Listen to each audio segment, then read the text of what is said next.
Welcome to the Too Spicy for Public clip where Raven's going to get even spicier. Girl. Okay, let's talk about the elephant in the room. We danced around it a little bit in the main episode. Sales lies about pipeline. I can say that from the sales perspective. I love them, but there's a lot of fluff in there. And before every sales leader gets mad at me, it's not your fault. So we're going to talk about why salespeople keep dead deals in the pipeline instead of just being honest. So I will go first. And salespeople are my people. So I feel like I'm going to be a little bit less mean and a little bit more empathetic this time around. What I see is optimism. Salespeople are optimistic by nature. You could not dial for dollars and get 100 no's before you get a yes if you're not an optimistic person. So I think sometimes their optimism clouds their reality, and there's things in the pipeline that are dead deals, but in their little sales heart, it's not dead. He told me he liked the product. We talked about football. So where I think is that it's not a salesperson problem, it's a coaching problem, and it's a systems problem. So I will say, and then I'll let you guys go, coaching up on ruthlessly qualifying deals. Like, who's allowed in the pipeline? I have a whole thing about that we're not going to get into today. But also giving them, what did I say?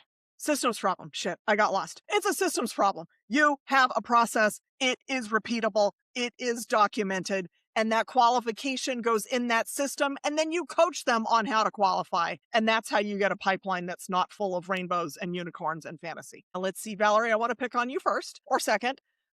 Sales lies about their pipeline.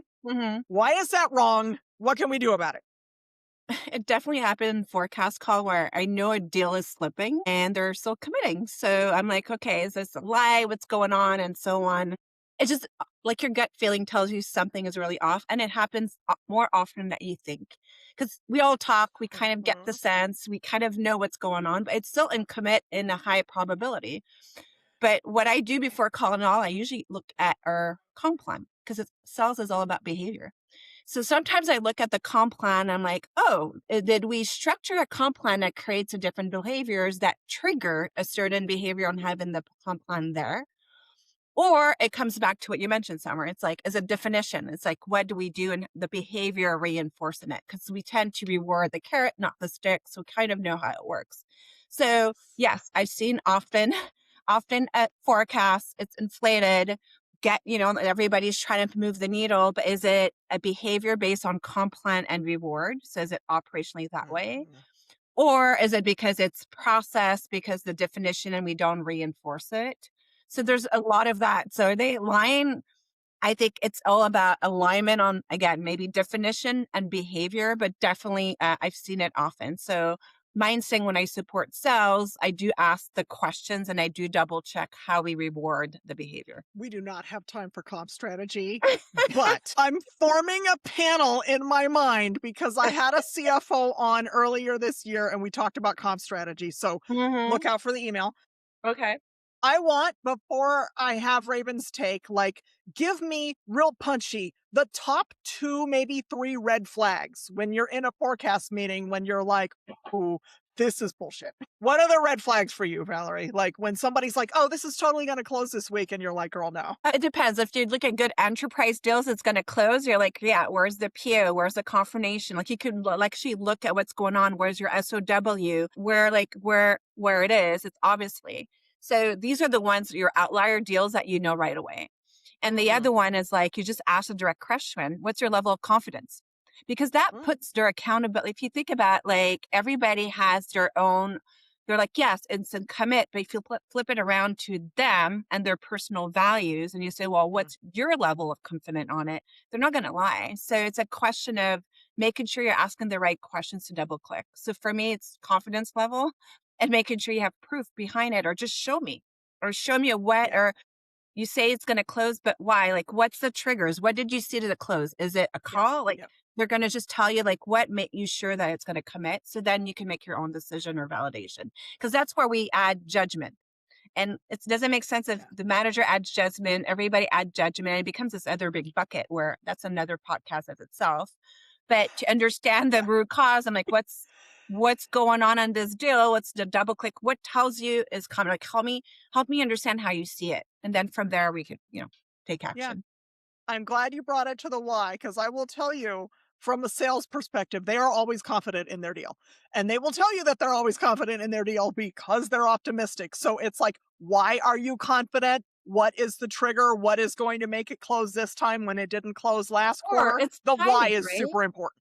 Or it could be timing. Like, yes, it's going to close, but do you think it's going to close in the next 10 days or 20 days? So just kind of ask a question that will trigger any And impact how on do you know outcome. that? Show me the proof, right?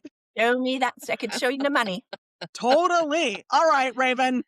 Sales folks are lying about their pipeline. What's up with that? Why and what can we do about it? Why they're lying is because they, one, fear. Two, I'm glad you brought up the comp plan. Work with your people team on how you roll comp plans out and how that makes it work. And you brought up they always leave the people team with comp plans. Let the people team in there and be strategic. Mm, But it's really this coaching and training. So the last episode I talked about and we discussed hit the ground running. It's unrealistic. And if you, generally speaking, the majority of sales reps I've spoken to, coaching and training, what? We're out there, we're working, we're closing deals, right? So they aren't coached and they aren't trained. What does that mean?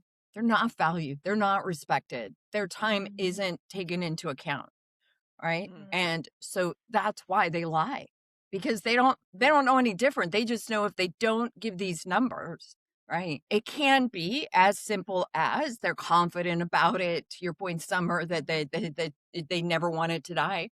But if you're truly being coached and mentored on the process, on the structure, on client loyalty, on how all of this works and why it's so important to give a true number, because we don't want the CEO going to the founders, good God, and then the CEO going to the whole organization.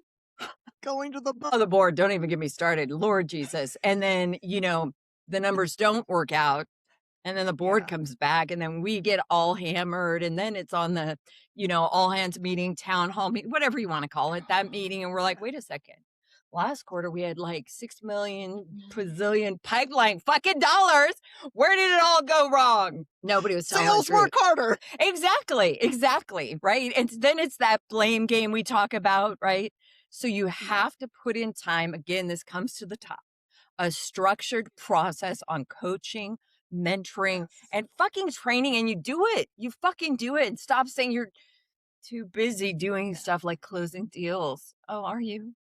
But it happens all the time. They're like, we're All the closing your time. numbers. Do I have time to go in my system, CRM system, to clean up these pipelines? It's like, we're all accountable of push. And I love that you mentioned making the time, either a process to make sure we need to do this now. If you, this week, close your deal, fine. But week one, this is what we need to do, because that pacing the time and training is where it is. Because I don't think they intend to lie, but it's more like, I don't have time. No. I'm trying to bring deals in. Yeah. It's creating that. And I think the onboarding is where we catch it early. So that was a great point. Does sales on board? Do they?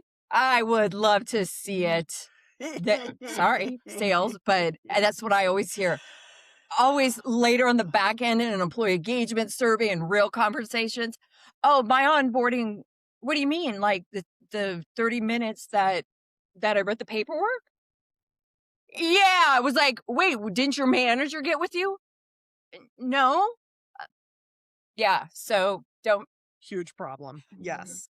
Proactive being Because reactive. that's where they get trained on what a good deal looks like and how to overcome objections and all that good stuff. And I'm going to put on here, and maybe this is because it's part of my just DNA, like, even if you give training during onboarding, it's not enough. Continuous coaching is what salespeople need, especially now when buyer behavior changes so rapidly. If somebody's been on the team a couple years and they got training during onboarding, those skills are already rusty and they haven't kept pace. So a lot of times the onboarding and training gets put on the leader, And in growth stage orgs, that sales leader might be carrying a bag. They might also be handling customer success. They're in all kinds of meetings. They don't always have time. So I will tell people, like, get a coach.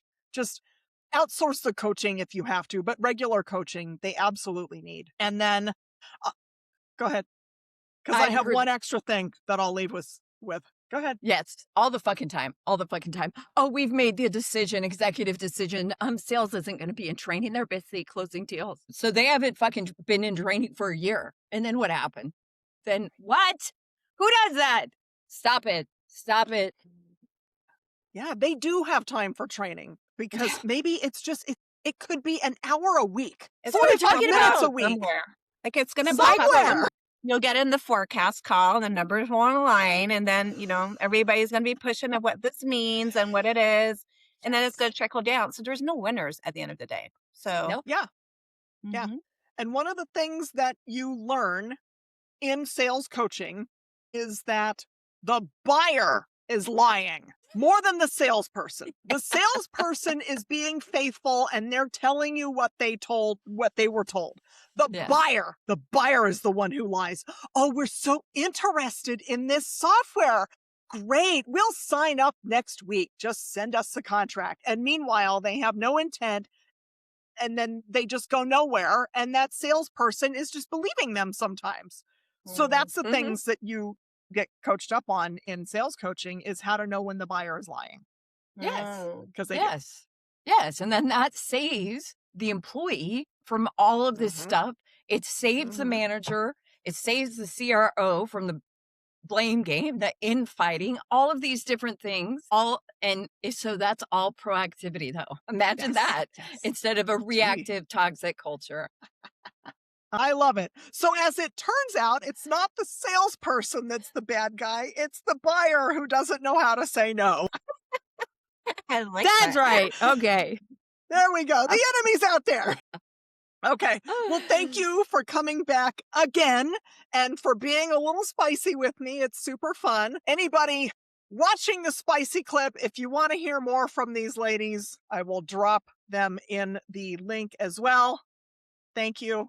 We'll get back together again sometime. Thank you. Loved it. you. Anytime. I'd love to be on the show. Yes. Thank you. That was great.